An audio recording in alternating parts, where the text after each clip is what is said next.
Welcome to LOA Today. I'm Walt here with Dean McMurray, and this is your Daily Dose of Happy. We are so happy you decided to join us today. Dean is sitting in for Cindie Chavez. She decided to take the day off here, and she'll be back next week. But Dean will also be back next week because he's my new Tuesday co-host. Woo-hoo. So David Strickle is moving on to do some other stuff. He'll be back occasionally. We'll have him in occasionally to do a little streaming because I don't know if you know David at all, but he's kind of Abraham Hicks-esque in that he streams source energy. He basically is able to channel source energy. Nice. Fascinating. Really, really cool. Yeah. It's like talking to him when he's in connection is like talking to Esther Hicks, but in a more gritty environment. I love it. And it's good. It's fun. It's been great having him on the show, and we'll definitely have him back, as a guest periodically. Right. But from now on, you're the guy on Tuesday, and we actually have a guest we're going to have on our first show. I'll tell people more about her on the day, but her name is Serenity Sam, and she has some interesting background. Been through all of the junk that you can go through to try to learn how this stuff works. Sure. She has like years and years of background of going through the horrible stuff, the dark nights of the soul and all that kind of thing. So, it's going to make some good conversation. That should be fascinating to hear her story. No kidding. Yeah. Right. It's going to be good. I'm excited for that. But I had a sort of an epiphany last night. At around 4 a.m. Yeah. No, it was a one. It was a good okay. One. Yeah. No, we don't. Not that kind. No. Not that guy. I'm not that guy. Okay. No. This is a good one. And it's on a topic that, we've all addressed. Anybody who's in these LOA circles has addressed this topic on numerous occasions.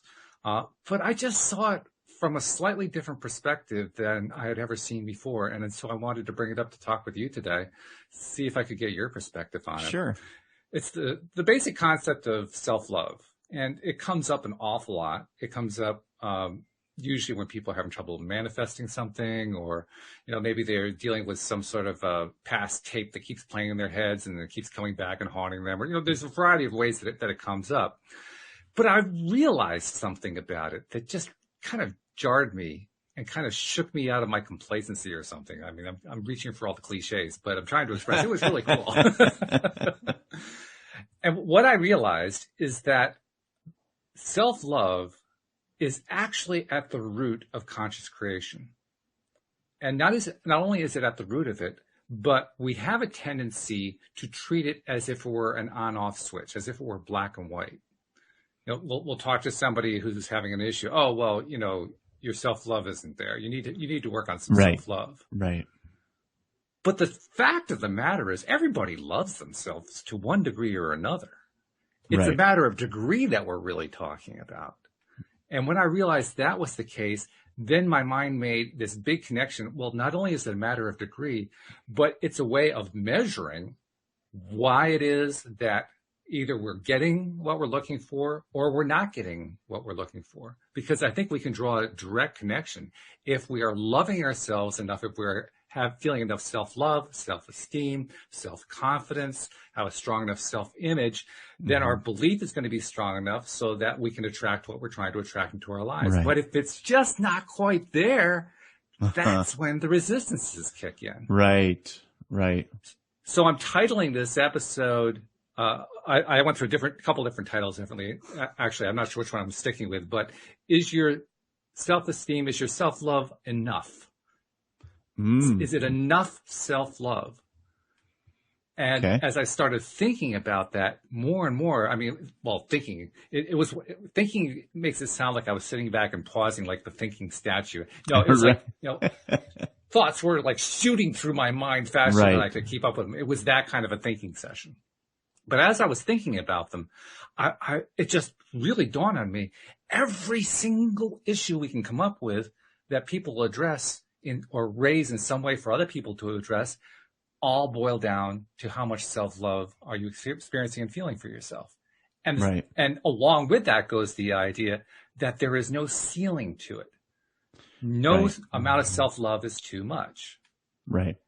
And I want to touch on that for a second too, because Yeah. people often say, well, what about a narcissist? What about Right. a greedy person or Right. something Well, like that? and guilty, the emotion Yeah. of guilt and Yeah. how much is too much, because in our 3D way of thinking, we think in that singular plane of saying either you got it all in one basket or the other. It's, or do you try to balance it out saying,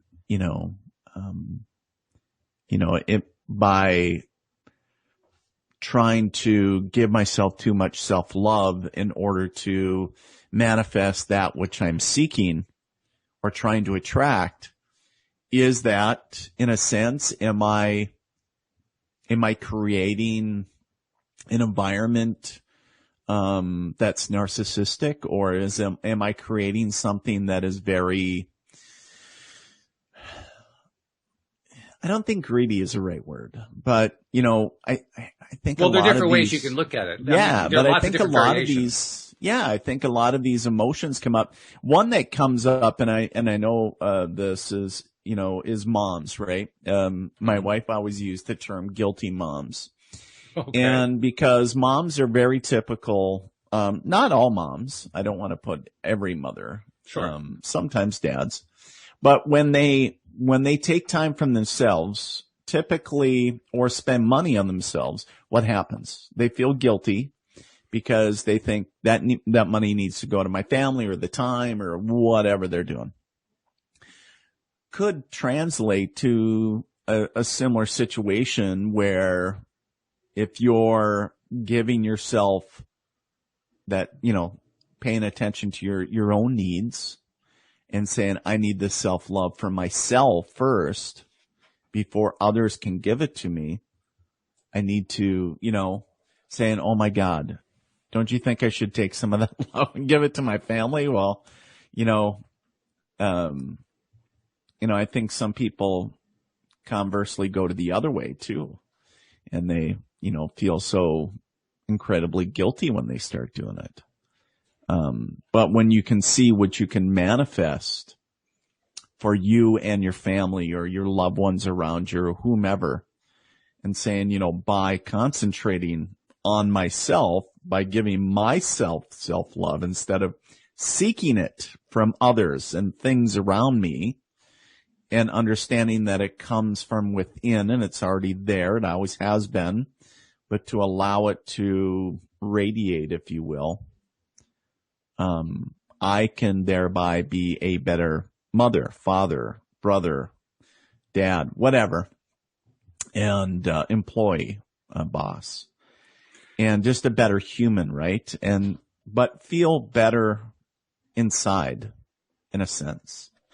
And then also conversely, attracting the things that you want in your life, those great people that you want in your tribe, so to speak, those Yes. material objects, whether it's more money or that new house or vehicle or whatever the case is. Yep. When we detach from, because really the idea of needing anything is really a false aspect. We shouldn't need anything. We shouldn't need validation from people. We shouldn't, like our wife or our husband or our partner. We shouldn't need validation from our children. We shouldn't even need validation from ourselves, because we should know that we're already connecting to source, right? And understand that we're still dealing with these human emotions, being in this meat suit still. And, it's kind of that dance, I call it, one day you're sitting on top of the mountaintop and you're zen and everything is good. And then the next day you're dealing with life and, you're struggling. You're trying to swim against the current instead of with it. So yeah, I think that's important. Self-love is huge. Because so many people seek it outside of themselves instead of realizing, there was a meme that was going around there for a while, and it was, I think a couple, people standing there, and one had, like a heart that said love and happiness. and saying, oh my God, where'd you get that? I've been looking all over for it, and saying, I had it inside me the whole time. And, I created it. It was mine. So understanding that, we're looking for things to make us happy.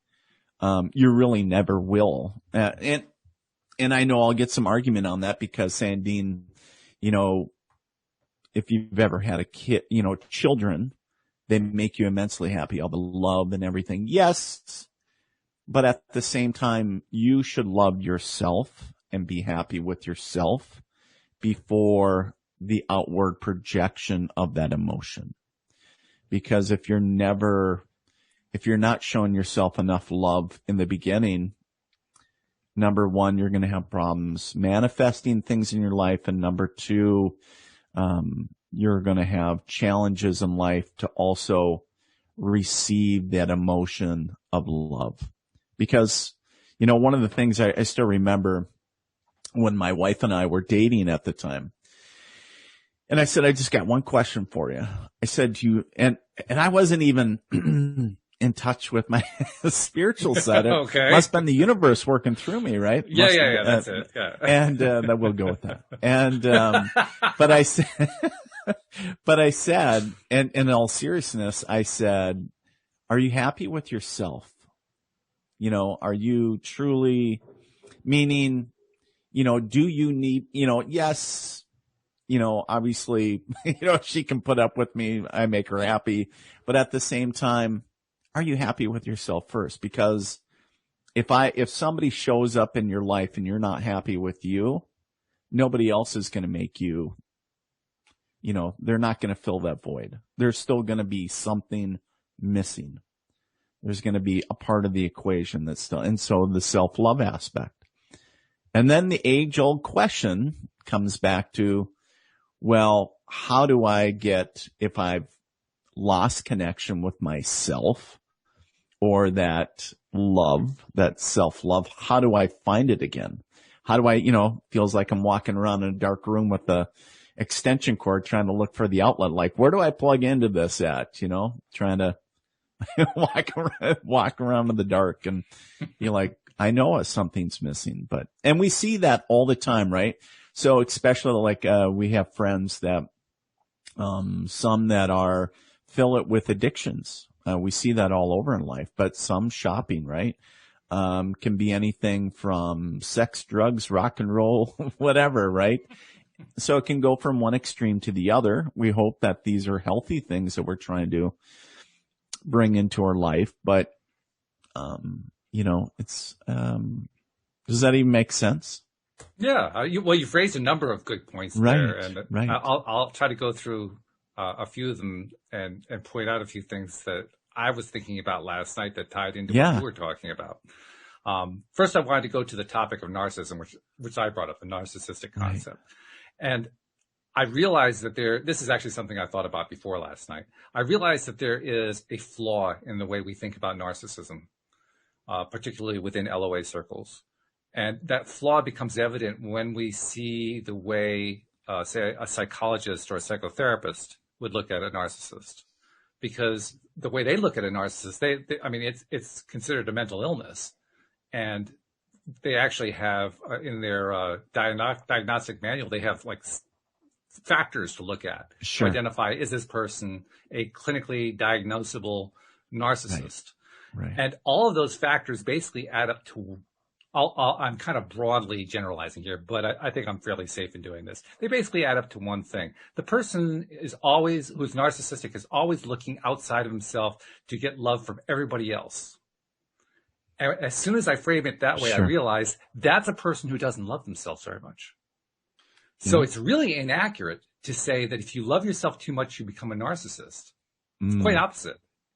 It's when you don't love yourself nearly enough, not even like a little bit, like not even nearly enough. That's when you tend to become a narcissist, because you believe falsely that you can't get it inside. So the only place you can go is to get it from somebody else. Outside. Right. So that's the true nature of narcissism, in my view. You also raised a very interesting point about the parent-child relationship. Yeah. And once again, I think that actually we can point to the idea that there are no limits to how much you can love yourself, even in a parent-child relationship, because the idea that you shouldn't be loving yourself when you should be loving your child is basically the idea that says love is finite. There's only so much love to go around. It's scarce. And when you frame it that way, you realize, well, that's not true. It's like, right. You know, I mean, the example that Cindie Chavez and I like to use is, you know, when you're on the airplane and they're reading to you the instructions about what to do in an emergency. And they say, if there is an emergency and the air mask drop down, put the mask on your own face before you put it on your child's face. Why? Because you have to have the oxygen so you can put it onto the child's face. So it's actually imperative to love yourself a lot before you can give any love to anybody else. Absolutely. Absolutely. Yeah. Another thought that came to my mind too was we tend to kind of downgrade it in terms of, I framed it as greediness or selfishness. Usually people refer to that word selfish. You're so selfish, right? And what they mean by that is you're behaving in a way I don't like. And that's what I mean by you being selfish. But we humans tend to kind of take it to an extreme and say, well, if someone's selfish, that means they love themselves too much. No, that's not what it means at all. It doesn't even come close to what it means. What it means is somebody else doesn't like your behavior because they want you to be doing something different. Well, you know, the thing with that though, Walt, too, is, you know, to believe in that, isn't that really programming of other people's ideals of what something is? So we're buying into, you know, we're really, you know, if we're believing that, regardless of what it is, we're really believing what somebody else tells us. And which I'm not judging anybody, but at the same time, it's like, you know, it's the scarcity mentality, right? Exactly. And the fear-based aspect. And that is the farthest, you know, you think of the two ends of the spectrum, right? And love being here and the fear-based being here, you know, that is the opposite. It's like, oh, if you give it all away, like, you know, there's only one. You can't share this. That's right. You can't share. I'm only one. Like, I can let you borrow it, but I need it right back. You know, it's one like, per customer. one per, hey, I only got so much to go around. That's right. And if that was the case, if that truly was the case, you know, there wouldn't be, in my opinion, there wouldn't be as many people having children. There wouldn't be as many people getting married. There wouldn't be as many because they would, I need to hoard my love. Like I can't share it because, I only got so much. Now, that's it. Don't get greedy. I can give you a little. I might like you for a second. Then move along now. You know, it's like, You've had more than your fair share. Right. Like, don't get greedy now, lady. It's like, move along. Right. So, but the thing is that, you know, when we think about it and you brought up a great point. I love the analogy, by the way, that you guys were using about the mask. Yeah. And I think that because truly you think about that in an aircraft, you know, if there was an emergency, you can't help somebody if you're in trouble or duress yourself. And that's, but everybody wants to what? Help everybody else. They gotta fix it. They gotta be the fixer. You know, 99.9% of everybody, I don't know the exact figures. I don't think anybody does, but you know, most people, everybody wants to fix it. And, you know, it's like, you can't fix it if you're, you know, in the crap yourself, and you got to be able to put that oxygen mask on yourself first. Be like, oh, okay, now I got enough love to give here because I'm feeding it and saying, and really that happens with that too. There's an odd thing that goes along with that. The odd thing is that when you feel the need to fix this thing, but you first give yourself the love, what you find very often is it doesn't need fixing anymore. Right. Well, the thing you thought needed fixing stops. And here's the other thing I would like to almost try to challenge people out there to rethink their thinking or think about this. It's really not about giving away anything. It's not about giving away what you have. It's about holding space or energy for other people to come to the self-awareness of their love that they have with it. Yes, do you feel affection and love from other people Sure. by words, deeds, whatever? Yes, you do.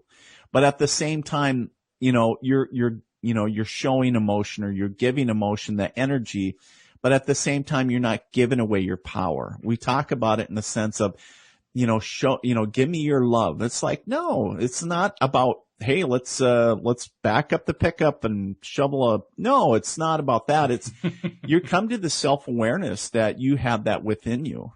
And, when the energies connect, I believe then that is, those soul energies, right? So when you meet the one and you're like, I remember before I got married and I think I asked, was it my dad or somebody? And I was asking, how do you know, when to ask, the person that you're dating, like, hey, do you want to get married? Oh, you'll know. You'll just know. And it's like, how the hell do you know? People that don't know, they're trying to figure out when they'll know. And it's like, but the energy connection, it's almost like you're scanning all the frequencies, right? And then once you get to that soul connection, so to speak, you're matching maybe I don't know this for certain, but maybe that same love frequency, maybe both of you are, communicating on the similar channel and be like, oh my God, now I know, like, hey, I can hear it. I can feel it, right? You just know, people just say, wow, you just know. It's like, in other words, your father was right. Right. Geez, Daddy was psychic. I didn't even know. Yeah, right. It's like, Dad didn't even know he was psychic. But it's interesting though, because I think as a species, we have evolved, with all these sensory abilities. But as through time, obviously, and with, to change and adapt, we get all these things in life. And I feel personally that they have gotten in the way to a degree, and it has almost created a barrier that we have to fight through to get back to ourselves, because it's a distraction from self. And so when we're looking for the self-love, it's all distracted with the smartphones and the computers and, just life, right? We call it, because that's just part of our life now. And so work and everything else. And so fighting or swimming through that barrier of, okay, I need to maybe remove some of those barriers. Maybe those are physical things I'm talking about, but are they filling a void? Are we seeking those? Are we, we all see people, again, that goes back to an addiction piece, but people that are workaholics. Why is that? Yes, some want to just do a great job, but other people, maybe they're trying to, probably compensate for something, maybe a lack of feeling love or appreciated. A thing that we were talking about today is about being seen, right? They want to be seen. And sometimes not just as a physical level, like I can see you, Walt, or you see me, but really see somebody, like see their soul, right? And, cause earlier today, actually, the whole family and I were watching the new Disney Plus, it's on Hulu. Good Lord, Soul is the new one that's out from, yes. So, and I was catching bits and pieces and, kind of quizzing, and, it was really kind of fascinating, but it spurred and of course it talks about in there about self-love. And it's interesting. It's always serendipitous, right? The way that the conversations come up.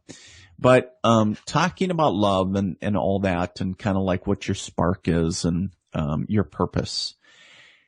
And I think sometimes we walk around lost, and really when we realize that it's always there, again, we're looking for external things in our life And so whether we're compensating and trying to fill it with physical material items like clothes or handbags, shoes, whatever, cars, whatever material items, or sometimes it's empty,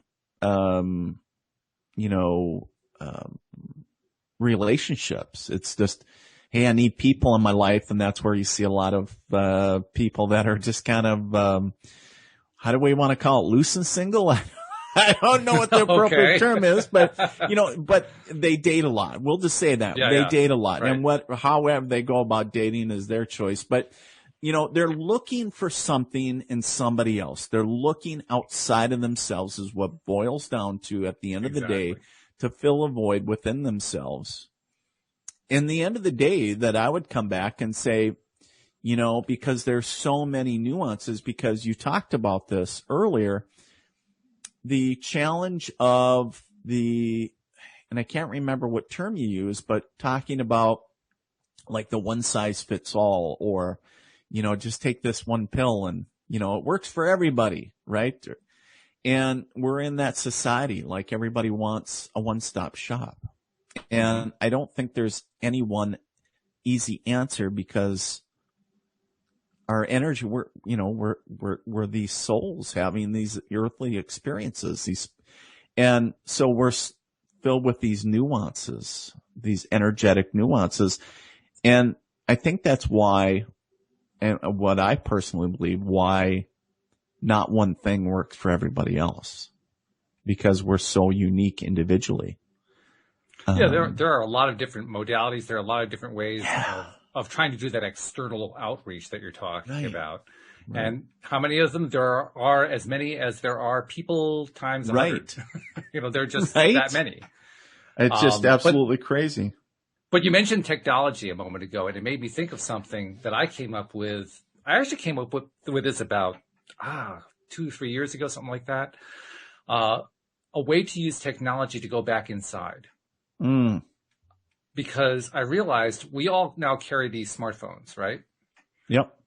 And all of the smartphones have camera apps. Yep. And everybody knows how to take a selfie photo. Well, selfie mode is a mirror. Yes. So we're literally carrying a mirror around with us at all times that we can look in. So if we take out our smartphone and we open up the camera app, and we turn into selfie mode and look at ourselves, we can actually look ourselves in the eye. Well, not perfectly in the eye, because the camera's near the top and we're looking down a little bit, but it's pretty darn close. Right? And because we can do that, we can use the technology to reconnect to ourselves. And what I would challenge anybody to do, I've done this, anyone who's done mirror exercises has done this, but I would challenge people to take out the camera and look yourself in the eye and say to yourself, looking yourself directly in the eye and really mean it, say, I love me. And the reason I say that is if you haven't done that before, it'll freak you out like crazy the first time that you do it. Yeah. But if you stick to it and keep doing that, what happens is you become more acclimated to it. It becomes more familiar. And then if you keep doing it on a daily basis, you actually end up building self-esteem just by doing that. I was kind of chuckling inwards because I've done the mirror exercise, and I'm actually pulling up the phone right now. And so, because in reality, because you and I both know this is what's going to happen the first time actually somebody does it, right? So, I'm looking at myself and I'm like, ooh, boy. Yeah, exactly. My complexion isn't so great. That's not a good angle. Where'd that pimple come from? I got some extra Corona pounds kicking. I should have brushed my teeth today. The wrinkles. Oh my God, the wrinkles. But the inner critic comes out, right? The inner critic. Yeah. Oh my goodness. He comes out of the woodworks, or he or she, and just starts because we're our own worst critic.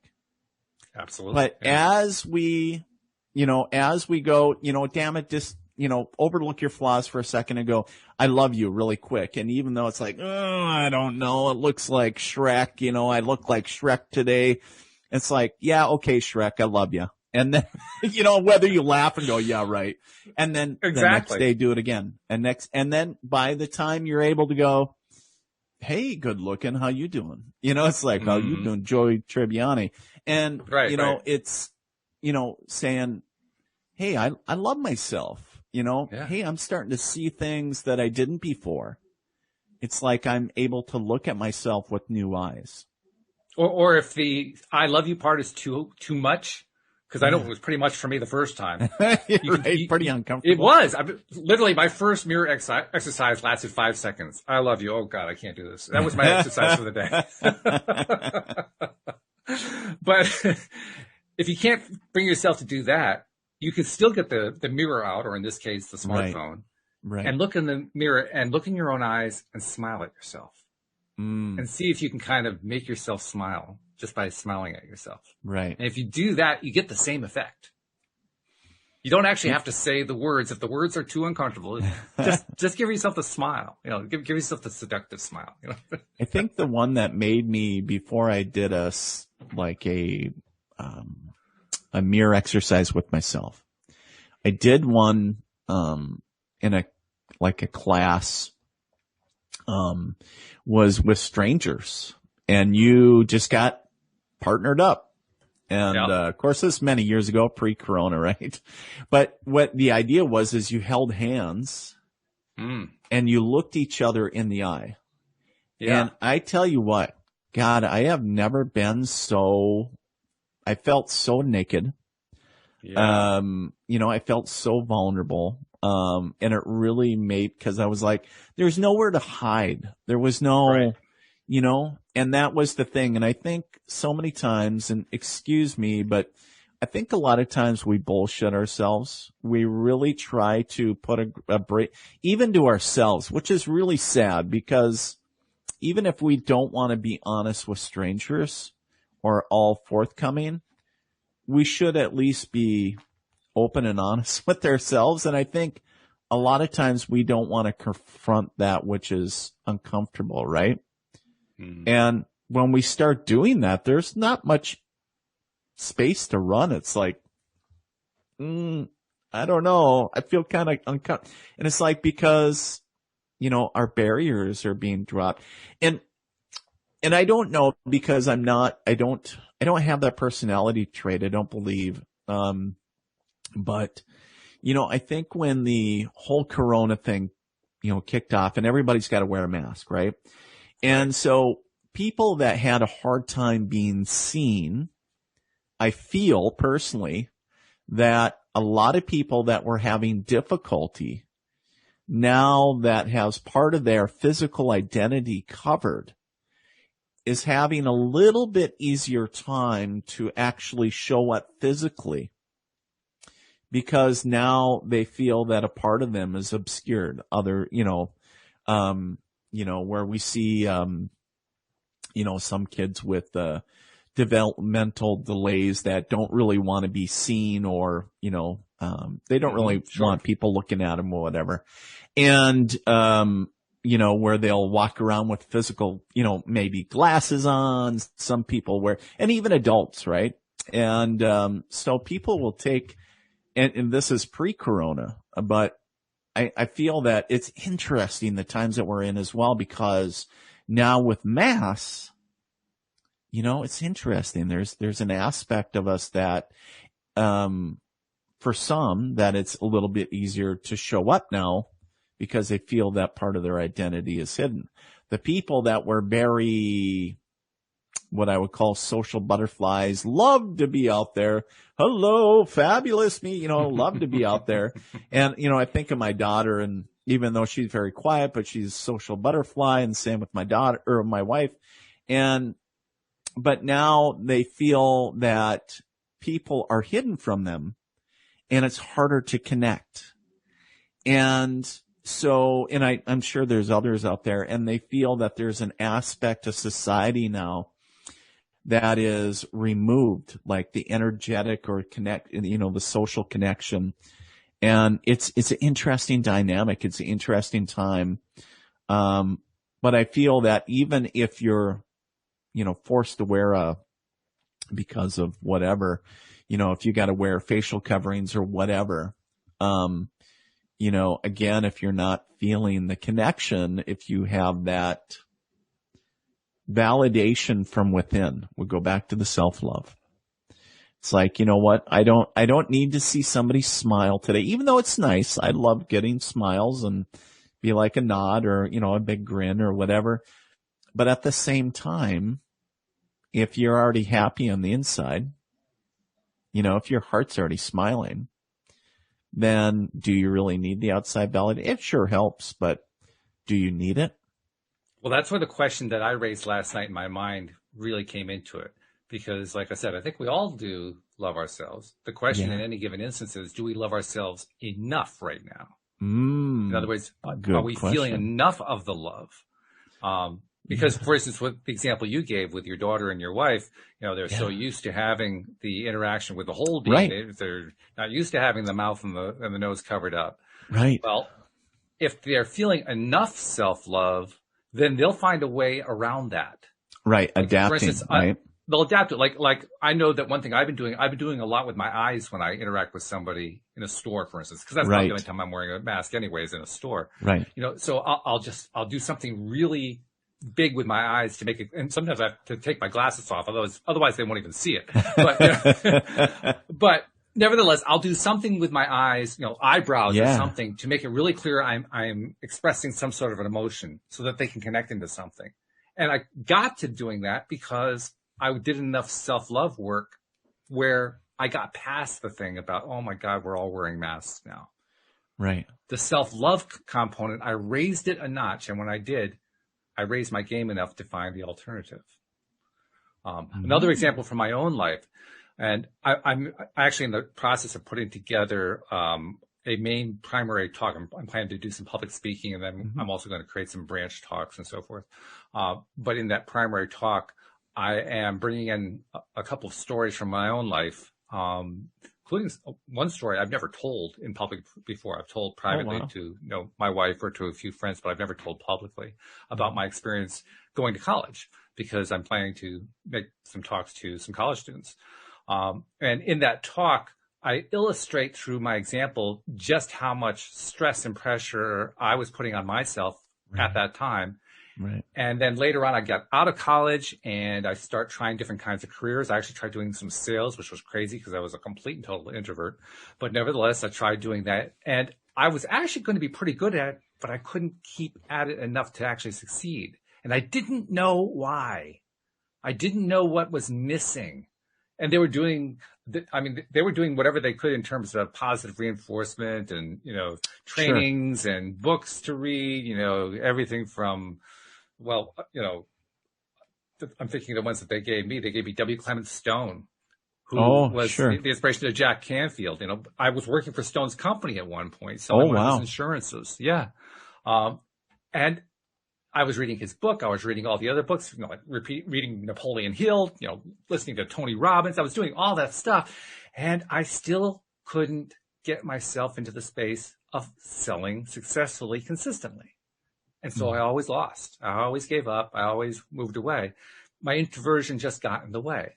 And I always kept asking myself, why does this keep happening with me? Yeah, okay, I know they classify me as an introvert, but I'm a human being like any other human being. Extroverts are human beings too. Right. I have the same qualities they have. Why do I have so much trouble doing this? What's the secret that I'm missing? And that's part of my epiphany from last night. The secret was I just didn't love myself enough. If I had loved myself enough, my vibration would have been raised high enough on a more consistent basis that none of the objections would have mattered to me. None of the resistances would have mattered. They would just melted away. What was because I didn't give myself enough love, I couldn't quite raise the vibration up to a high enough point that I could maintain it. I got to ask you, Walt, in sales, what was the job that you hated the most? What cold calling. Thank you. Yeah, absolutely. That's very easy. It's like the worst, right? Real fast. It's like the worst, right? I started when I came full time with the Army National Guard. I started as a recruiter. Oh, okay. And you know, if you think of selling something that's tangible, I mean, those of us that sell things that are non-tangible is even harder, right? Mm-hmm. But one of the things was this cold calling, and I absolutely hated it. And it was the same thing. And I remember going through books of leads calling people and getting yelled at and all this. And I just felt my energy, like I just felt defeated. You get real small. Yeah. And I just felt like, why am I even doing this? This sucks. Like all these, right? Like it's hard. And I still remember today, there was one guy, he was an older senior guy there, and he was the only guy out of everybody that would kind of tell when I had been doing, and he would kind of give me a pep talk and, get me going again. And because I didn't have that internal voice. Exactly. I didn't have that. And he saw that. It took him and be like, ooh, he's, he's shot. Right. And so it took, that individual for me to bring, motivate me again and be like, cause, at that point I was kind of done. And a long story short, I didn't stay in recruiting very long. I didn't like that. I didn't, I didn't like that aspect. And there's no reason why you should. It's not right. like you have to do that in order to be right. a complete human being. I was just trying to answer a question for myself. That was right. But the thing is going back to that, I think is great because, it brings up a great point it doesn't matter if it's cold calling. It doesn't matter if it's digging ditches. It doesn't matter if you're operating a truck or whatever it is. It could be just asking somebody out on a date. Yeah. Right. I mean, there's a major portion for it, Right. If you're not starting with at a great level of loving yourself, you can't share that with anybody, Absolutely. You gotta have something to give. It's not gonna, you gotta have some juice. You gotta have some juice in the tank. You know what I'm saying? It's like. Absolutely. Yeah. Absolutely. It's certainly something, crazy, but cold calling was the worst. I remember that. Yeah. Cold calling is really tough. No doubt about that. And my hat's off to people that make it look easy. But you know what I've noticed about them? Because I did make a study of the people I knew who were good at cold calling. And you know what? It was as easy for them as water rolling off their back. It was not challenging. And they were in many ways what we might think of as flawed people. They had other things going on, other issues in their lives, but that wasn't one of them. Right. In that arena, they just loved themselves. They felt so good about themselves, and there was nothing that was going to stop them. They would try to teach me. I'm sure you heard this too. Well, you treat it as a mental issue. Like, well, that if you do 100 attempts, you're going to get X number of them. They're going to turn out to be yeses and all. And you keep going for they kept arguing all that, but I knew keep going for the no. Go for the celebrate every no. That was not what was actually working inside with them. I knew that wasn't it. And this to find out what it really was that it was their internal self-love that they couldn't even identify. That's the thing. They didn't even realize what it was. But do you think too, Walt, that sales or maybe cold calling, but sales was their why? Like, so in life we have, again, I'm going to go back to the show because, it was fresh in my head, but talking about your spark, your purpose in life, right? Yep. And I know people, I have clients all the time, like, what is my purpose? And I've even been on that journey too, right? Like, what am I going to do when I grow up? And, like trying to find your why, like what really drives you, like what grabs you by the cojones and be like, damn it, I'm good at this. Like I get excited when I, think of, again, going into, who was a sale or the guy like, do it now.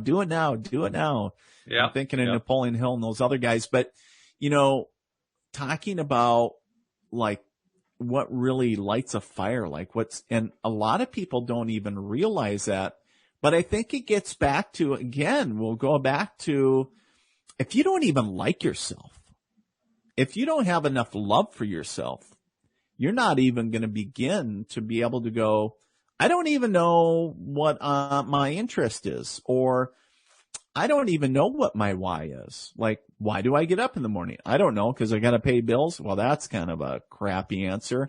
It's like, you should be excited about something. Well, I love video games. Well, maybe find a job about video games.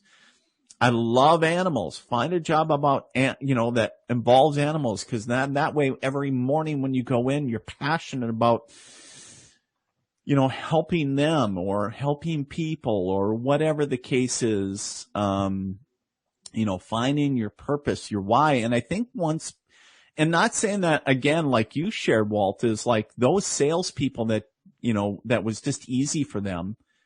We all have other issues in our life, but if we're really good in a certain area of life, like, it's like because we're passionate about it, it's like that fuels our why.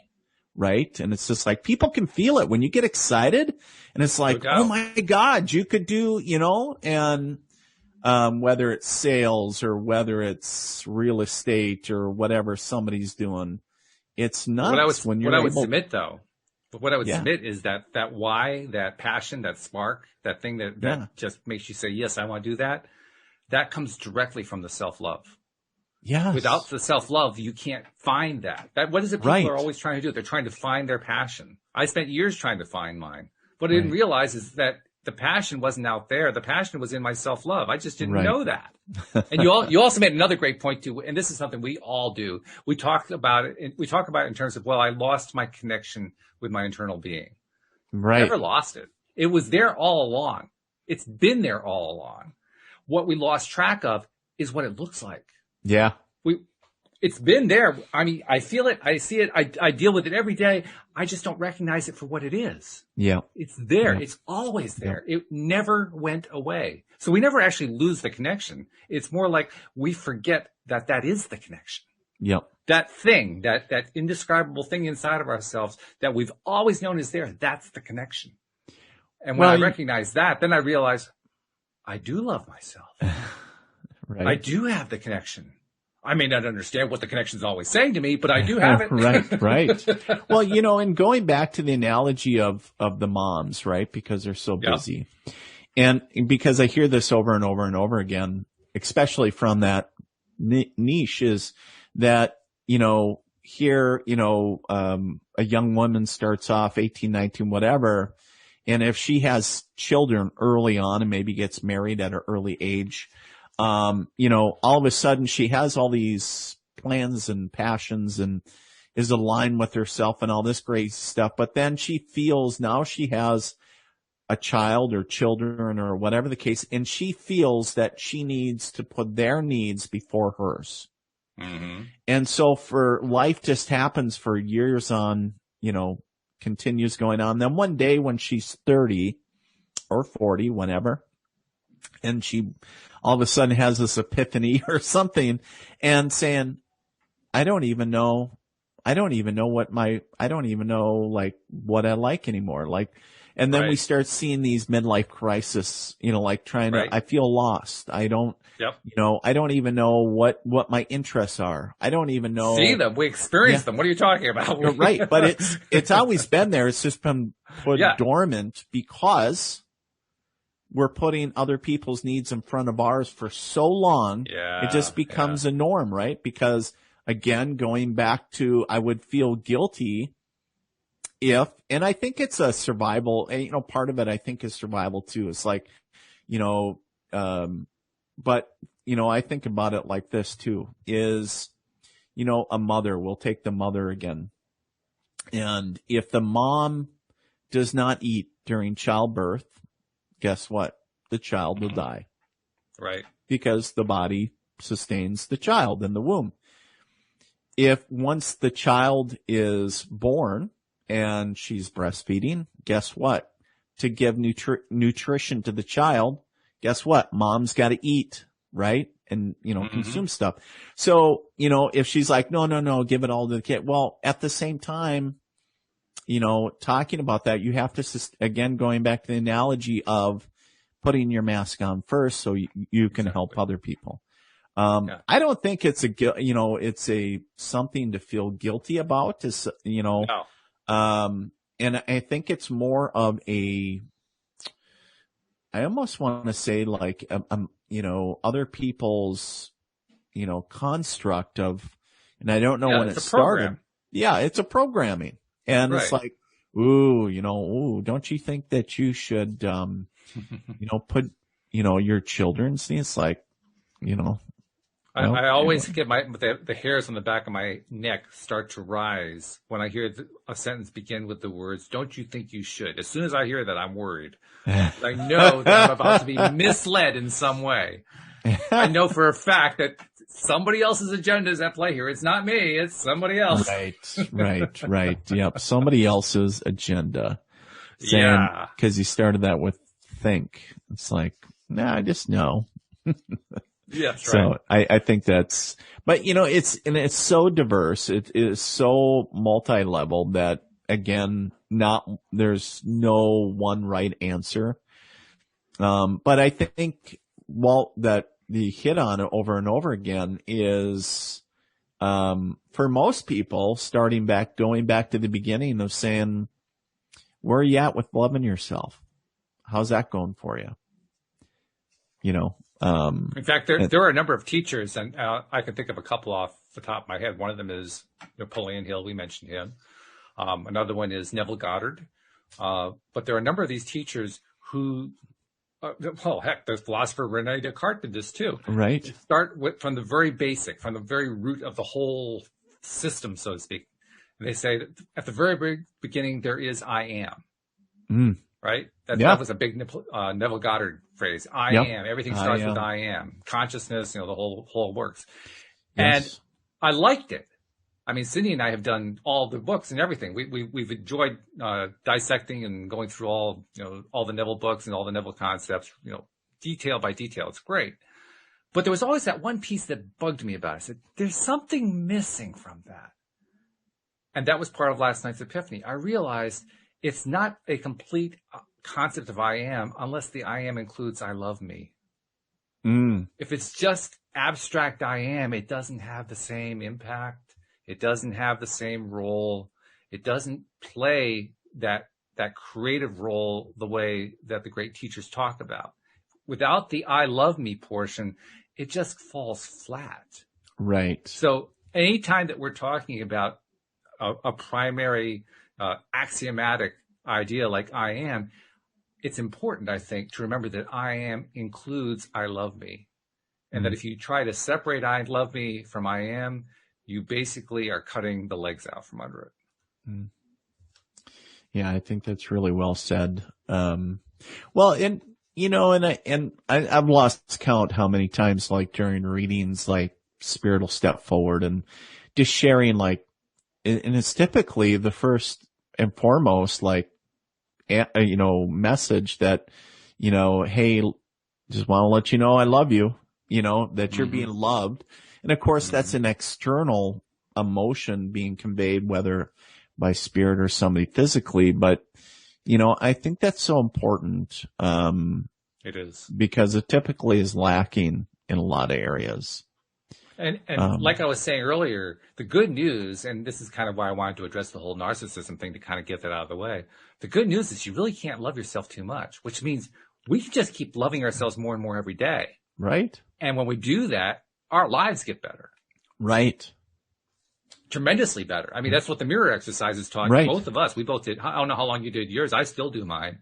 I don't. On my first attempt, I did it I was planning to do it for 30 days because Jack Canfield had said, if you do the mirror exercises for 30 days, all that chatter going on in your head goes away. I said, boy, I'd love to have that chatter go away. So for the first time in my life, I actually stuck to a 30-day program. And by day 30, sure enough, the chatter had gone away.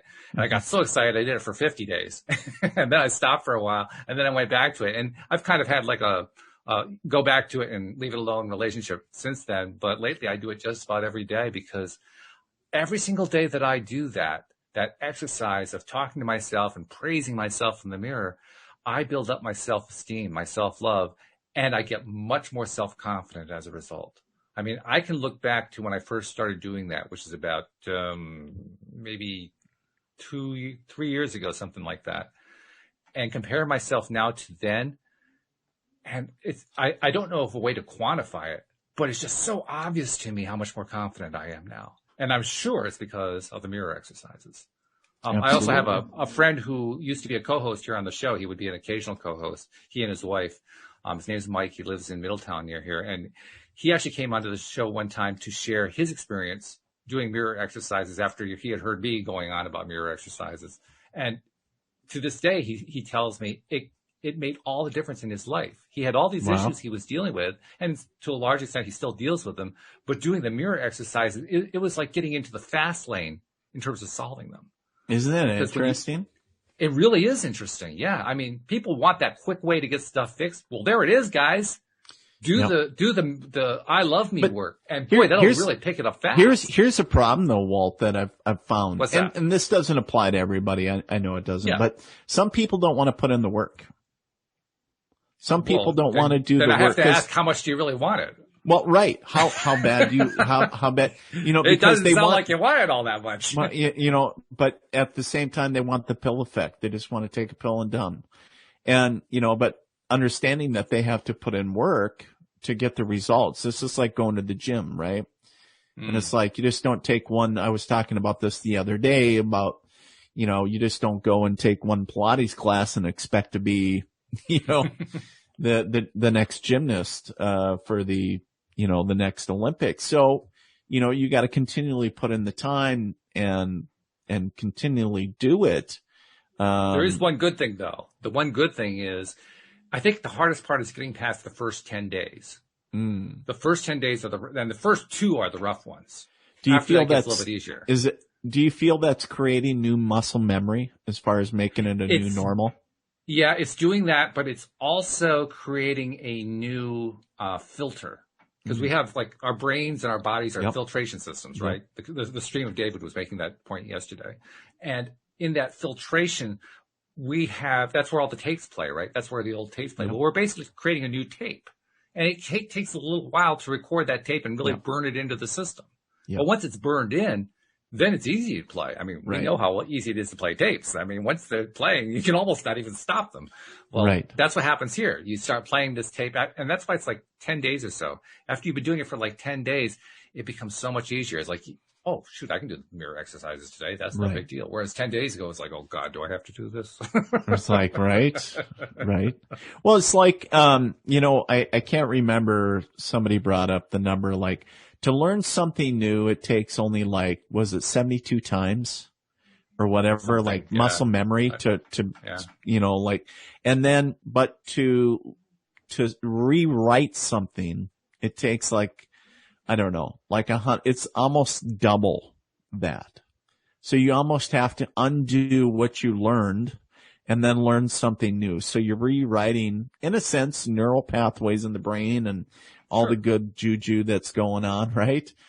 And I also use the analogy of like anybody that's ever, I used to be a big, smokeless tobacco user back in the military, right?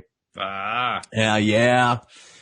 But one of the things, so anybody that's ever, quit smoking or chewing tobacco, whatever, know that it's not really all that easy. And so it takes time, right? So in the beginning, it's like, ooh, this sucks. And then, but after a week or two, it's like, oh, it's getting easier. And then you don't even realize it after a while. Yeah. Then it's just like, oh, I don't even remember when I quit. It's like, it's been so long. That's right. So that's the same premise of, if you just keep on doing it, it'll just become the new norm and you won't even think about it, right? Well, I can tell one thing, Dean. I can tell after our first hour doing this as an official team, this is going to be a good team. I know that. Right? I'm excited for Tuesday. Let me tell you. Let me tell you. It's going to be good. It's going to be fun. It's going to be great. It's going to be fun. Yeah. So I do want to take a moment to remind people there's the LOA Today app, which I'm going to be updating very soon to shift things around. We're going to put David's bio under a former co-host section, and we're going to add Dean in, make a few other changes that need to be made. But use the LOA Today app to send in your questions because, among other things, Dean is the military medium. And if you have a psychic question that you want to ask him, maybe you already asked Rita, but you want to ask Dean, send it in. That's what it's for. But in the meantime, Dean, it's been great. And thank you very much. Thank you especially to our podcast listeners as well. We'll see you all next time here on LOA Today. Goodbye, everyone.